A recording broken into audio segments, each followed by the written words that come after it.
ನಮ್ಗೆ 6 ವರ್ಷದಿಂದ ಮಕ್ಕಳೇ ಇರಲಿಲ್ಲ. 6 ವರ್ಷದಾದಮೇಲೆ ನಮ್ಮ ಮಿಸ್ಸಸ್ ಕನ್ಸೀವ್ ಆದರು. ಒಂದು ಕ್ಲಿನಿಕಲ್ಲಿ ತೋರಿಸಿದ್ವಿ. ಸಡನ್ನಾಗಿ 7ನೇ ತಿಂಗಳಿಗೆ ಅವ್ರಿಗೆ ಇದಾಗಿತ್ತು. ಹಾಸ್ಪಿಟ್ಲಿಗೆ ಕರ್ಕೊಂಡು ಹೋದ ತಕ್ಷಣ ಮೇಡಮೇ ಕರ್ಕೊಂಡೋಗಿ ಹಾಸ್ಪಿಟ್ಲಲ್ಲಿ ಅವರೇ ಆಪ್ರೇಷನ್ ಮಾಡಿ 3 ಮಕ್ಕಳು ತೆಗೆದ್ರು. 3 ಮಕ್ಕಳು. ಆವತ್ತು ರಾತ್ರಿ ಒಂದು ಮಗು ತೀರೋಯ್ತು. ತೀರೋಗಿ 2 ಮಕ್ಕಳು ವೆಂಟಿಲೇಟ್ರಲ್ಲಿ ಇಕ್ಕಿ ನೋಡ್ಕೊಳ್ತಿದ್ರು. 20 ದಿವಸ ಆಯಿತು ಈ ಮಗು ನೋಡಿಕೊಂಡು. 20 ದಿನದಿಂದ ಚೆನ್ನಾಗಿದೆ ಅಂತ ಹೇಳ್ಕೊಂಡ್ಬಂದು 2ನೇ ತಾರೀಕಿಗೆ ಬೆಳಗ್ಗೆ 6:30 ಫೋನ್ ಮಾಡಿಬಿಟ್ಟು ಕರೆದ್ಬಿಟ್ಟು ಒಂದು ಮಗು ಸೀರಿಯಸ್ ಇದೆ ಅಂತ ಕರೆದ್ರು. ಸರಿ ನಾವು ಹೋದ್ವಿ.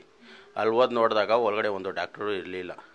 ಆಮೇಲೆ ನಾನು ಕೂಗಾಡಿದ್ಮೇಲೆ ಡಾಕ್ಟ್ರು ಎಲ್ಲ ಬಂದು 9:30ಗೆ ಒಂದು ಮಗು ತೀರೋಯ್ತು ಅಂತ ಅಂದರು. ಇನ್ನೊಂದು ಮಗು ಕೇಳಿದ್ದಕ್ಕೆ ಇನ್ನೊಂದು ಮಗು ಚೆನ್ನಾಗಿದೆ ಅಂತ ಅಂದರು. ತಿರ್ಗಾ 1 ಗಂಟೆ ಕರೆದ್ಬಿಟ್ಟು ಆ ಮಗುನೂ ತೀರೋಯ್ತು ಅಂತ ಅಂತಾರೆ. ಡಾಕ್ಟರ್ಗಳು ನಿರ್ಲಕ್ಷ್ಯ, ಡಾಕ್ಟರ್ ನೆಗ್ಲೆಕ್ಟ್ ಮಾಡಿರೋದು. ನಮಗೆ ಚೀಫ್ ಡಾಕ್ಟರ್ ಏನಂದ್ರು, ಒಂದು ವಾರಕ್ಕೆ ಮುಂಚೆ 90% ಕ್ಯೂರ್ ಆಗಿದೆ ಮಕ್ಕಳು, ನಿಮಗೆ ನಾವು ಇನ್ನೂ 10% ಮಿಷಿನಿಂದ ಆಚೆ ಬಂದರೆ ಇನ್ನೊಂದು ವಾರದಲ್ಲಿ ಕೈಯಲ್ಲಿ ಕೊಡ್ತೀವಿ ಅಂತ ಅವ್ರು ಅಂದರು. ನಾನು ಸರಿ, ಒಂದು ವಾರ ತಾನೇ, ಇಷ್ಟು ಖರ್ಚು ಮಾಡಿದ್ದೀವಿ, ಇನ್ನೊಂದು 1.5 ಲಕ್ಷ 2 ಲಕ್ಷ ಮಾಡಿ ಕಟ್ಬಿಡೋಣ ಅಂತ ನಾನು ಸರಿ ಒಪ್ಕೊಂಡು ಬಂದೆ. ಒಂದು ವಾರದಲ್ಲಿ 2 ಮಗು ತೀರೋಯ್ತಂದರೆ ಒಂದೇ ದಿನಕ್ಕೆ 2 ಮಗು ಹೆಂಗೆ ತೀರೋಗುತ್ತೆ? ವೆಂಟಿಲೇಟರ್ ಇಕ್ಕಿದ್ದಾರೆ.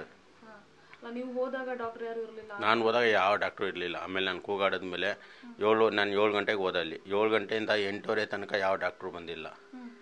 ಆಮೇಲೆ ನಾನು ಕೂಗಾಡಿದ್ಮೇಲೆ ಡಾಕ್ಟ್ರುಗಳು ಒಬ್ಬೊಬ್ಬರಾಗಿ ಹೋಗ್ತಾರೆ ಒಳಗಡೆ. ಒಂದು 4-5 ಜನ ಡಾಕ್ಟ್ರು ಹೋದ್ರು ಒಳಗಡೆ.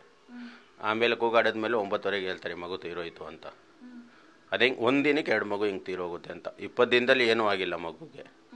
20 ದಿನ ಚೆನ್ನಾಗಿತ್ತು ಹಾಸ್ಪಿಟ್ಲಲ್ಲಿ ವೆಂಟಿಲೇಟ್ರಲ್ಲಿ. ಒಂದೇ ದಿನಕ್ಕೆ ಹೆಂಗೆ ತೀರೋಗುತ್ತೆ 2 ಮಗು? ಅವತ್ತು ನೈಟು ಅವ್ರು ಸರಿಯಾಗಿ ನೋಡ್ಕೊಂಡಿಲ್ಲ ಅಂತ. ಅವತ್ತು ರಾತ್ರಿ 10 ಗಂಟೆಗೆ ಕಣ್ ಚೆಕ್ ಮಾಡೋರು ಬಂದಿದ್ದಾರೆ. ಅವರು ಬಂದು ನೋಡಿ ಮಗು ಚೆನ್ನಾಗಿದೆ, ಮಾರನೇ ದಿವಸ ನಾವು ಮಿಷಿನಿಂದ ಆಚೆ ತೆಗಿತೀವಿ ಅಂತ ನೈಟ್ ಹೇಳ್ಬಿಟ್ಟು ಹೋಗಿದ್ದಾರೆ. ತಾಯಿನೂ ಹೋಗಿ ನೋಡ್ಕೊಂಡು ಬಂದಿದ್ದಾರೆ ರಾತ್ರಿ 10 ಗಂಟೆಗೆ. ಚೆನ್ನಾಗಿದೆ ಮಕ್ಕಳು ಅಂತ. ಬೆಳಗ್ಗೆ 6 ಗಂಟೆಗೆ ಹೆಂಗೆ ತೀರೋಗುತ್ತೆ? 6 ಅವರಲ್ಲಿ ಏನಾಗುತ್ತೆ ಮಗುಗೆ? ಅವತ್ತು ಗಾಂಧಿ ಜಯಂತಿ ರಜಾ. ಅವತ್ತು ಬೆಳಗ್ಗೆನೇ ನಾನು ಹೋದ್ಮೇಲೆ ಹಿಂಗಾಗಿದೆ. ಏನಾದ್ರು ಕೇಳಕ್ಕೆ ಹೋದರೆ ಆ ಪ್ರಾಬ್ಲಮ್ಮು ಈ ಪ್ರಾಬ್ಲಮ್ ಇತ್ತು, ಅದಿತ್ತು, ಅದು ಸೀರಿಯಸ್ ಆಯಿತು, ಏನೇನು ಕತೆಗಳು ಹೇಳ್ತಾರೆ ಒಳಗಡೆ.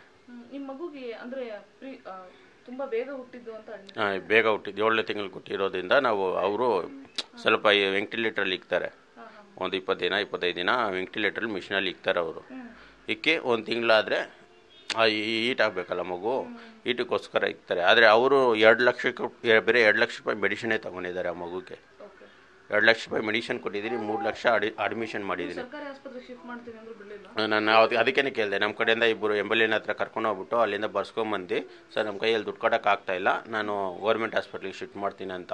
ನೀವು ಶಿಫ್ಟ್ ಮಾಡಿ ಅದರ ತೊಗೊಂಡೋಗ್ಬೇಕಂದ್ರೆ ಪಾಪಗೆ ಏನಾದ್ರು ಹೆಚ್ಚು ಕಮ್ಮಿ ಆದರೆ ನಮ್ಮನ್ನು ಕೇಳ್ಬೇಡಿ.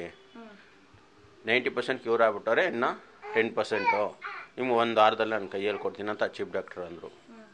ಅದೇ ಒಂದು ವಾರ ಆಗಿ 2ನೇ ತಾರೀಕಿಗೆ ತೀರೋಯ್ತು ಅಂತಾರೆ. ಆಸ್ಪತ್ರೆ ಯಾವುದು ಸರ್? ಇದು Narayana hospital, Malleshwaram 18 cross. News first, ನಿರ್ಭೀತಿಯಿಂದ ನಿಮ್ಮ ಪರವಾಗಿ.